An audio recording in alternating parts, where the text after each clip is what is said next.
This episode is proudly sponsored by Martha Mock and Super Confident Coaching, superconfidentcoaching.com. Welcome to another episode of Business Monday. It is the day that we talk about business, mindset, and helping you to solve situations that you may have at work, in your career, or running your own business. Today, we're going to talk about a very interesting subject, something that you may find it very hard to express. You may be suffering from it, but you've been hiding it from everyone else. What are we talking about? Resolving difficult conversation. I know a lot of us have come into a space that where we will call names to our boss back, talk behind other people's back, and swearing and doing all those sort of things. We do that behind a computer. We do that behind of the person that was involved. Why is that? Is it because that we're too afraid or we don't have the skill to solve that difficult conversation? So today I have a specialist here. Tammy, thank you so much for coming on to our show today. Oh, thank you for having me. It's a pleasure to be here. Please, Tammy, tell us about who you are and what you do. Well, I'm a leadership coach in communication skills, and for the last 20 years or more, I've been working in some of the most challenging and even hostile work environments like Afghanistan, nursing, and post-secondary education. And what I've learned through all of those is there are things that help you be more graceful, a little bit less stressed, calm under pressure. So I kind of know a few things about how to stay calm under pressure so leaders can be effective in those situations. Oh, that is so true because it is about what buttons do they push us, isn't it? We keep trying to expand our limitation of what we can take. We expand our forgiveness and patience, but it is so hard sometimes to do it with grace as well and not being in a defensive attacking mode. So where did you learn how to resolve issues in like doing it in gracefully? Yeah, it definitely wasn't growing up because I imagine, like many people who are listening today or watching, if they think back on their childhood, their high school years, maybe even some of their early work years, they're likely using some tools that were not necessarily strategically taught, but that they've just absorbed, right? So I grew up, my dad was an alcoholic, and when he drank, he became verbally abusive. So that meant my mom would take the kids and go and hide. And I would be there in between there, and I'd be telling him, sit down, shut up, you're being drunk, while she's hiding. So I saw a few different things. One is you drink your problems away. Another one is you hide from conflict. And then there's me. I'm being very assertive or even aggressive with my dad. Mm. And those things did not help me when I got to the workplace. And so I had to relearn things. And it isn't really until the last 10 or so years that I realized my first moment of grace or first toe dipping into the water of grace was in my 20s. And I learned, so what had happened is the owner of the company, who is a physician, he's also my direct boss, yelled at me in front of a bunch of patients in the waiting room. It's a medical facility. And in that moment, I still only had those tools growing up. Do I drink my problems away? Do I become very assertive and attack him, or do I hide and run from it? Those didn't really serve me because I chose to run from it. And I went home and I thought, oh my gosh, if I don't go back to work, I'm out of a job. And if I go back to work and I say nothing, I'm out of a job. I don't want to be in this place. So I had to figure out something new. Mm. What I did in those moments didn't really have an impact on me until after my second bullying experience. That's when I started to look back at just Mm. what was I doing when I was successful. So it's kind Mm. of been revealed to me through other experiences. Mm, I hear you a lot because there is a lot of like harassment, like not sexually, but like of course that could be some of the case too. But even just harassment from our boss, from our colleagues, like a lot of disagreement. Even sometimes that they play groups and has something to have group bully, peer pressure, all of those. What are your some of the triggers that we should look out for that if to realize that we are in that situation and not just brush it off and cry at night in our own room. Triggers that we might be being bullied. Mm. It's a really good question. I think we've been socially conditioned Mm, to minimize it and to say mm, things like they're having a bad day, or they were promoted without training, or mm, they're so young they don't know. Like we will come up with reasons to excuse their behavior so that we don't have mm, to deal with it. mm, And I think just being aware that we're using excuses, maybe, and it may mm, be true that what you're saying is they are new, they are young, they don't know any better, they're not trained. Could be all true, but if you don't validate that and mm. you just keep that in your head as a reason as to why not to say something and to just ignore it, that's probably the first flag or trigger, as you say, that you might be dealing with something more challenging. That is such a good point because yes, we are conditioned and we be trained to actually have more acceptance, more forgiveness, and things like that. A lot of the times that yes, we can brush it off, but there should be a boundary and a limit for what you can accept. So for those people who are having trouble setting those boundaries, setting those requirements that we want, what are some of the tips that you can give us? Hmm. I think the first thing to recognize is if a boundary is needed, it's likely because you can't let it go. So sometimes Mm, you're right. We can let it go, walk away, and you know what? No big deal. It's gone. There's no residue on your soul, is what I say. mm, But if hours later, days later, weeks later, months later, you're still thinking about this and it's still got mm. residue on your soul, that was probably a boundary you either didn't set, didn't communicate, or didn't maintain. And so I think really you got to look at how you're feeling about that relationship. And if there's still negative feelings towards it, it's probably a great opportunity to have a revise or not a revise, sorry, a clear the air conversation. Go Mm. back and say, hey, can we just talk about this and see if you can close in that boundary that you've cooperated in and letting it be lax? Mm, that is so true. It is like, but how do you build up that courage? Okay, even the most Mm, confident woman have a problem with facing their attacker.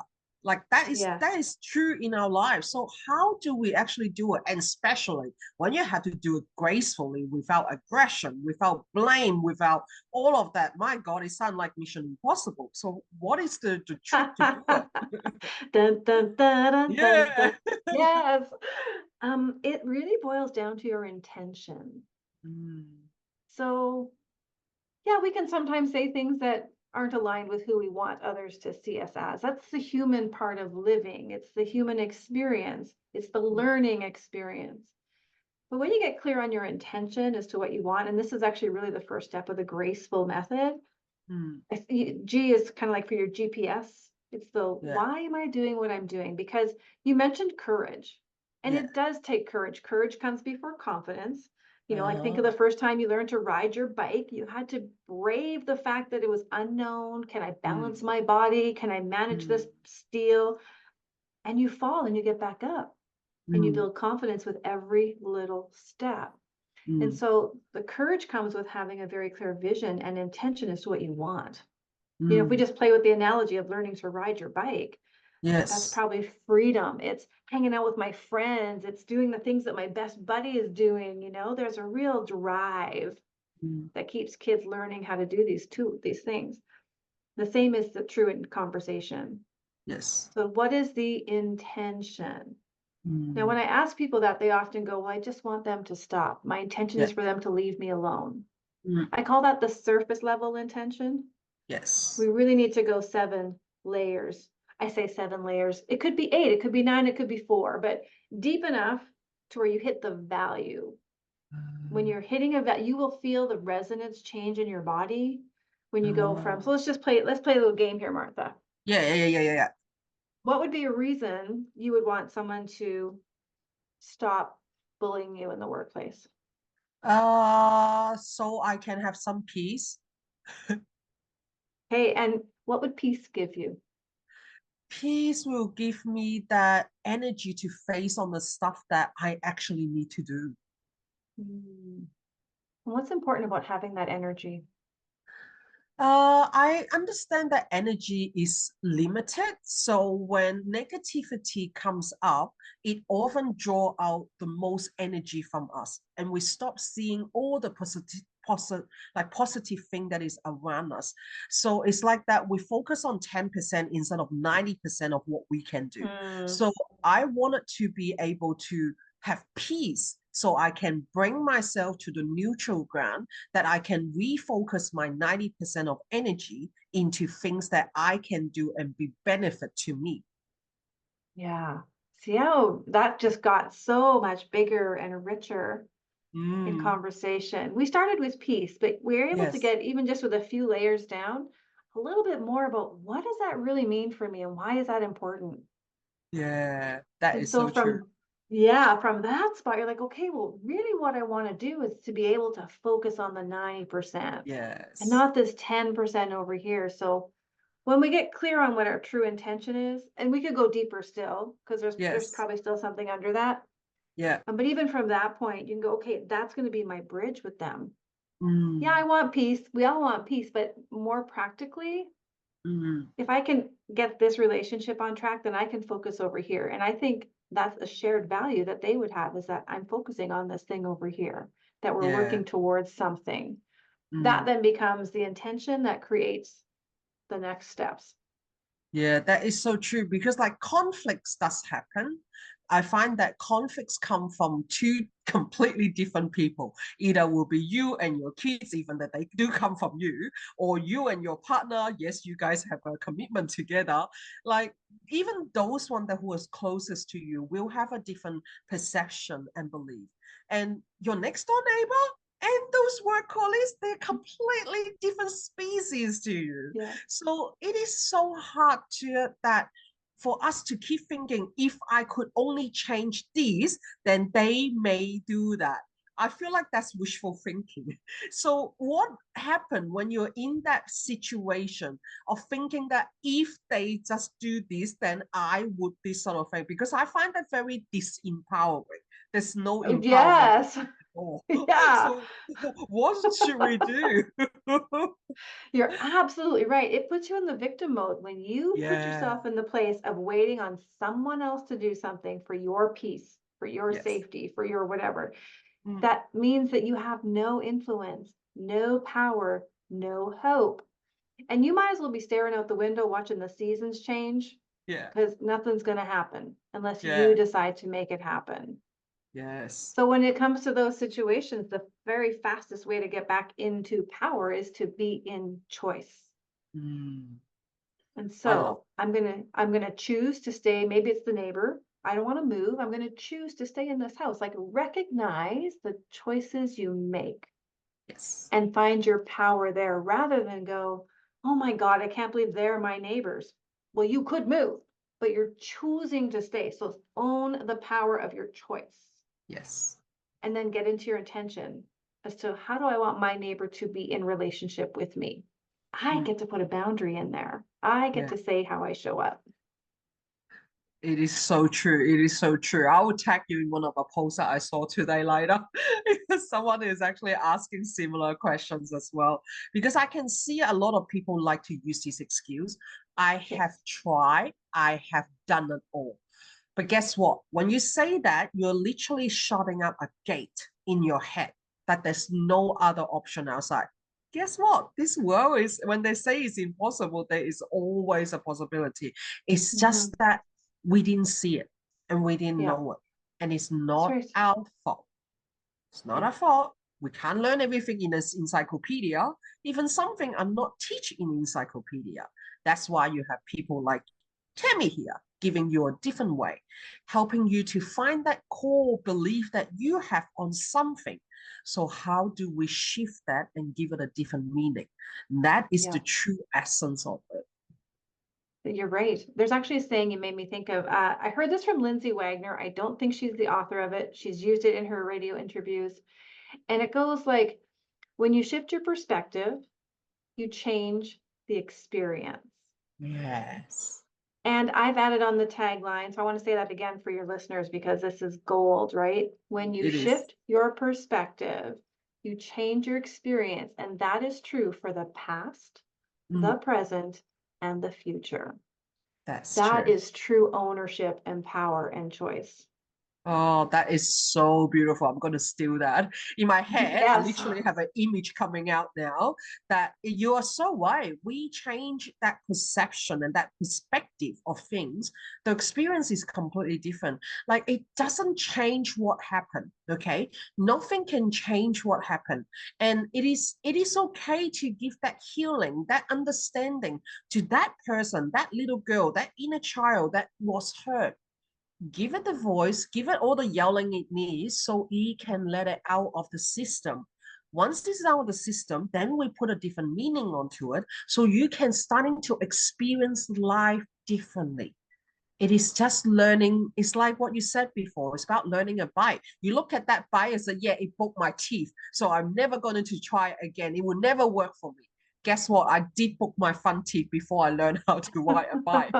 And it does happen. And it is just that changing that mindset from it cannot to I can. That's the big, That's right. big difference into the things that we do, isn't it? Yes. Struggle is really necessary for change. Mm, If there was no struggle, we would do the same thing and we wouldn't grow. We wouldn't mm, learn anything new because life would be easy. mm. But life is here for us to grow, Yeah. to expand. And so sometimes some of my clients will say, like, I thought I understood this. Like, I've learned from you, you've coached me, and we've had these great conversations, but I'm still struggling over here. And I'm like, Mm. great, you're human.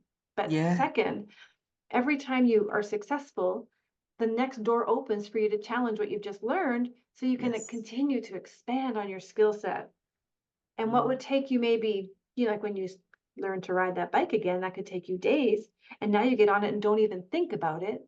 It's Yeah. the same thing with your conversational integrity and intelligence is the more you practice it, the more you stretch, then the faster it gets, the more graceful you become even quicker.